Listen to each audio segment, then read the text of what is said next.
Are you an aspiring programmer or a seasoned developer looking to learn or practice Python 3 directly on your mobile device? Python 3 Coding IDE Learn Code apps aim to provide a portable environment for writing, running, and understanding Python.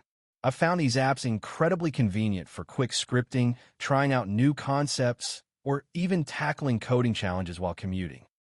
Users often praise features like an offline Python 3 interpreter, syntax highlighting, basic code completion, and sometimes even a package manager for installing common libraries like NumPy and Matplotlib.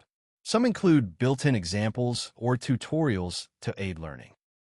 However, a common drawback is that many essential features, such as saving files, accessing an unlimited interpreter, or unlocking advanced debugging, are often restricted to premium versions, requiring a subscription or in-app purchase.